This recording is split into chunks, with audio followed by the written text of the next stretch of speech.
Hey everybody, welcome to the Buck Brief. Mark Simone, Mr. New York, joins us once again. He is the host of the Mark Simone Show, Mark Simone Podcast, 710 WORNYC, dominating the New York City ratings, doing quite well. Mark, always great to have you. Perfect topic for you.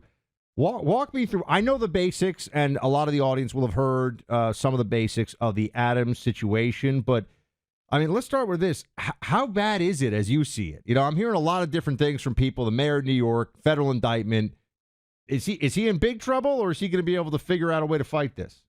No, he's in huge trouble. On a scale of 1 to 10, this is like Dave Portnoy would give this a 9.2. This is big trouble. This is not going to go well.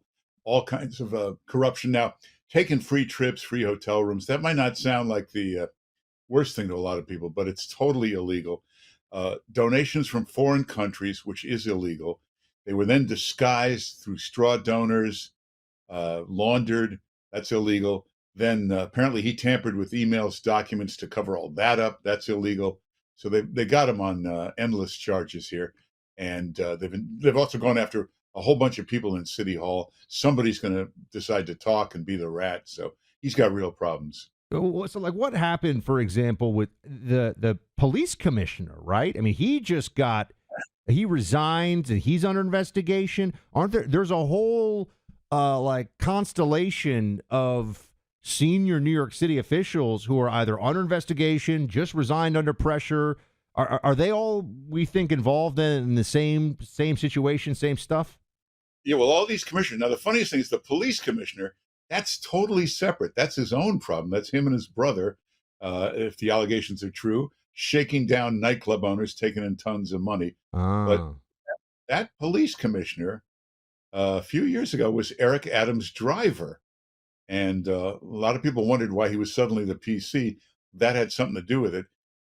So if all of these allegations are true, of the corruption with Adams, he brought with him a whole gang of guys that very questionable, and put them into various offices.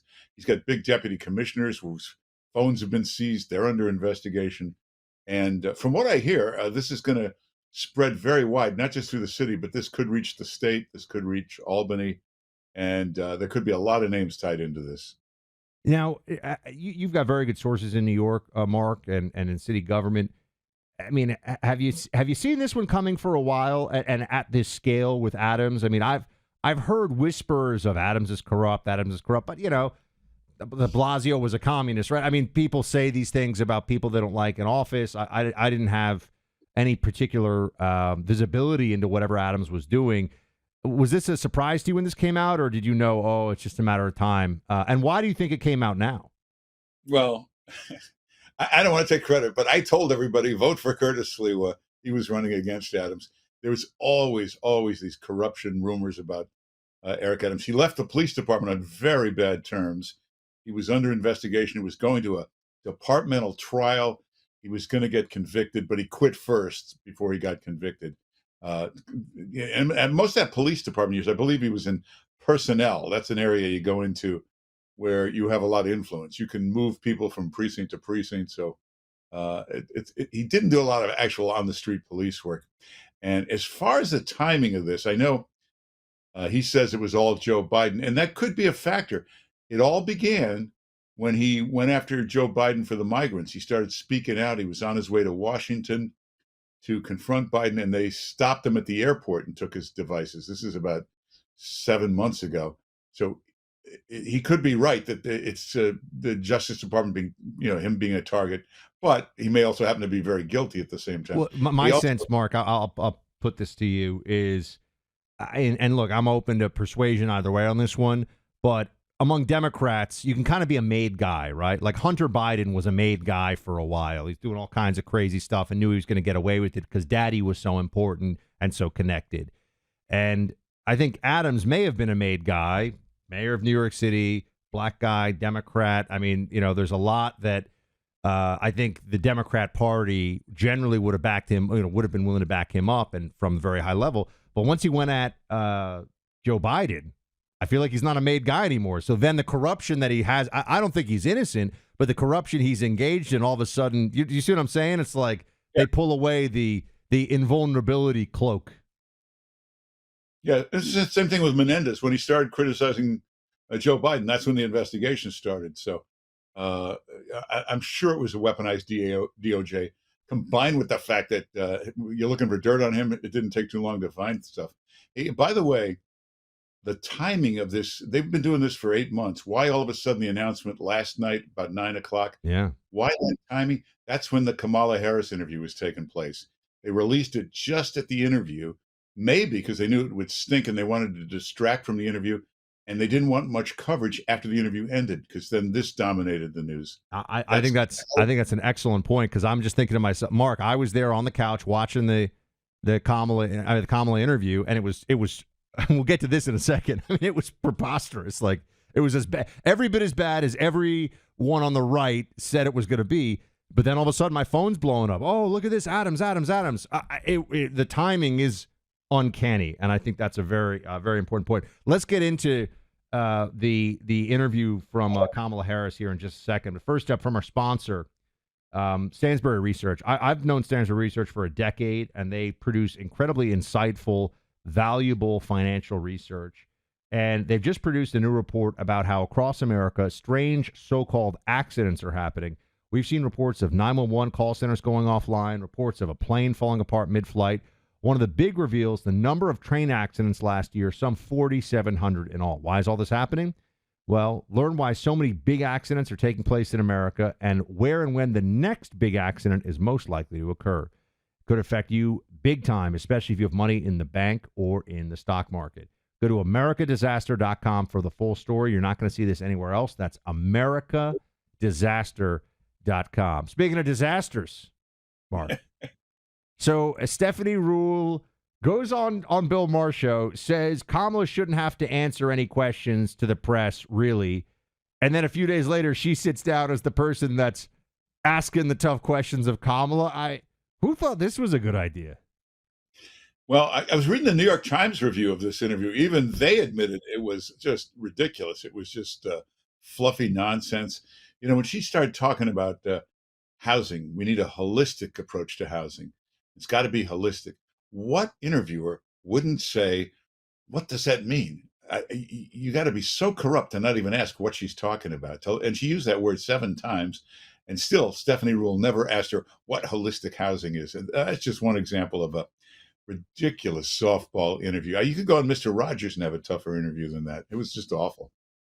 And I think that it's interesting that when we complain, I think rightfully, that Kamala isn't doing any interviews, every time she does one, we go, well, we all know why she's not doing interviews. She's not compelling at all. How confident are you feeling right now about Trump's chances going into this election?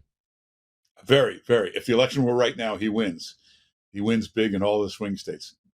We still got 39 days to go. So that's right now. Anything can happen. Coming up Tuesday is the debate with Vance and Waltz. Whatever you think of Vance, he's a great talker, great debater. He'll just, I think, wipe out Waltz. That'll help. I bet there's another Trump interview. He says absolutely not, but that's just him negotiating. There'll be another debate. Yeah, I think you're certainly right about the Walz-Vance showdown.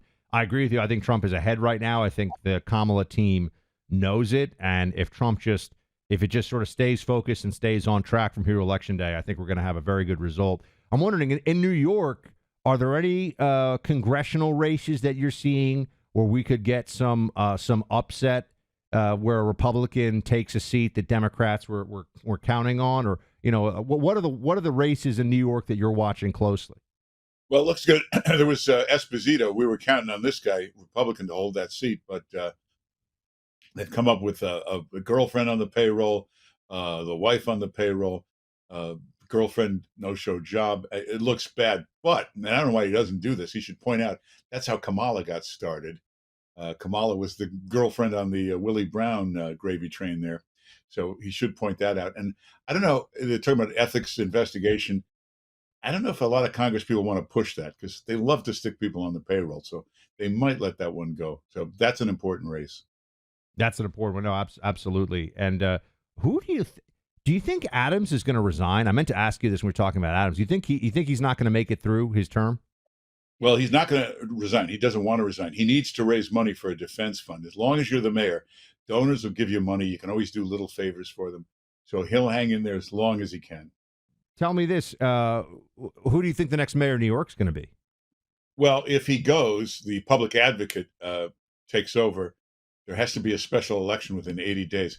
Every Democrat will jump in. There's the controller, Scott Stringer. There's this Brad Lander's the controller, former controller, Scott Stringer. All these old Democrats will jump in. Christine Quinn. Andrew Cuomo is circling around like a vulture.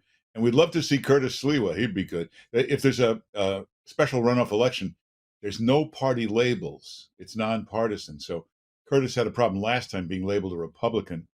A lot of New Yorkers just won't vote for a Republican. But in this race, he would not have any party label, which would give him a much better shot. Interesting. Does Andrew Cuomo have a real shot, you think? I mean, just being honest about it, you think he could pull this off? Well, he's got all the name recognition, great talker. Yeah, he's got a great shot for about 2 days till they start running the commercials. He's the guy that signed the no bail, no jail and held a press conference saying this is much needed reform. This will be great. He's the guy that personally brought back congestion pricing, pushed it through. He's the guy that picked Kathy Hochul, who's not a great governor. He, of course, the nursing home disaster. There's so much stuff against him. Let's come in here in a second to talk about Trump's security going forward. I just spoke to Senator Rand Paul, who's the ranking Republican on the Homeland Security Commission, about this with the Secret Service foul ups, we can call them. We'll get to this in just a second. Hey, you've got to check out Personal Protection, and Sabre is the absolute best in class. So many products from Sabre out there. The pepper spray is phenomenal. I also like the pepper ball launcher that they have. You train it as a pepper launcher. I've been out the range with it. You fire, it creates a 6-foot irritant cloud. Sabre makes the #1 made in the USA pepper spray brand. Look online at the Sabre pepper projectile launcher for yourself. Less lethal, fast loading, no recoil solution. Deliver powerful stopping power up to 175 feet. Protect yourself and your family with Sabre's full range of defense sprays, home security tools, and exclusive launcher bundles. Visit SaberRadio.com. That's SABRE, SaberRadio.com, or call 844-824-SAFE. That's 844-824-SAFE. All right. Now, Mark, 2 assassination attempts on President Trump. Secret Service looks horrible in the first one. Not a whole lot better in the second one. They didn't sweep the perimeter. They didn't give him the proper security there either. They're saying now they've escalated it, so Trump is now treated like a presidential level security, which obviously should have been all along. Do you feel better about this? What are your thoughts? Well, I saw it with my own eyes. He was here last week. I was at Trump Tower. It was presidential level security. The big dump trucks of sand all around the building. Everything, every kind of protection you could have. So hopefully he's got that wherever he is. Problem with the Secret Service, obviously, we wonder about Joe Biden and Mayorkas, if they're, I don't know what motivation they have for not giving them full security, but who knows. Secret Service, half of their resources goes to looking for counterfeiting, fighting counterfeiters, fighting financial fraud. That should all be moved to the FBI. Secret Service should just focus on protection. That would free up half of their agents. That's what they should do. Besides more funding, get all those other tasks to the FBI and out of the Secret Service. How is it possible that, well, I guess we know it's possible, but it is remarkable to me nonetheless, Mark, that here we are. Not only did President Trump have 2 assassination attempts against him, he took a .556 round through the ear at in a field in Butler, Pennsylvania, where he was having a rally. And it just somehow, you don't even, in the general news media ecosystem, it's as though none of this even happened. The most recent one was, a week ago? Yeah, but, the public sees it, and we don't ever want this to happen, but they see that he's dodging bullets. Kamala is dodging interviews. It's really impressive. I mean, you know the guy, and we know how tough he is, but to watch a guy take that bullet through his ear and then play golf a few hours later, this is one tough guy. And people are looking for that right now. They're looking for a tough leader. And foreign leaders are looking at that and seeing that toughness. No, I totally agree. Mark, do you think we're going to take control of the Senate? Yeah, I think we got a good shot. I think all these polls, Trump tends to underpoll anyway. All these polls kind of rig it slanted. So I think this is going to be a much bigger victory than anybody's predicting. And I think big coattails. Doug McCormick in Pennsylvania was not a great candidate last time around. Really blossomed, much better candidate. I think we take that. House, I think it's going to be a very, very good November. Now, one more question for you, Mark, but first from a debt relief provider. You didn't vote for this recession or inflation, but you sure as heck do pay for it at the pump, grocery store, and a growing stack of unpaid bills. Done with Debt created new aggressive strategies designed to get you out of debt permanently without bankruptcy or loans. Go to donewithdebt.com. Done with Debt stands between you and bill collectors. They negotiate with your creditors to write off balances, cut interest, and stop penalties. They have a plan to put more money in your pocket month one, and Done with Debt is accepting new clients right now. You need to hurry because some of their debt strategies are time sensitive and you don't want to miss out. Let Done with Debt help you make your money yours again. Visit donewithdebt.com or call 888-322-1054 right now. Chat with one of their debt relief strategists for free. That number is 888-322-1054, or just go to their website, donewithdebt.com. That's donewithdebt.com. Mark, is there any hope at all that the election in New York is going to be closer than anticipated for president? I know you had said when it was Biden that Trump can win. Can Trump close the gap enough with Kamala that there'll be at least a little bit of a shock for Democrats in New York State? Yeah, I predicted he would win New York. Now, thank you for the asterisk. That was with Joe Biden. Yeah. I think he's going to do very well in New York. I wouldn't be shocked if he won because he's alienated the Jewish vote here, completely lost them. And it's an influential vote. And we have a thing here called the Al Smith dinner, which Kamala has refused to go to. That's unheard of for a candidate. It's a very big, important thing to the Catholic community. It's a big snub to the Catholic Church. And remember, the Hispanic population, mostly Catholic. So she's alienating the Catholics, the Jews, Hispanics with this. I think that's going to help Trump. And crime, inflation, taxes, it's horrible in New York. It's very possible. Good shot he wins New York. All righty. Mark Simone, everybody, Mr. New York. Go check out his podcast and certainly listen to him on 710 WOR, 10 a.m. Eastern Time. Mark, always good to see you, man. Thank you so much. Thanks for having me.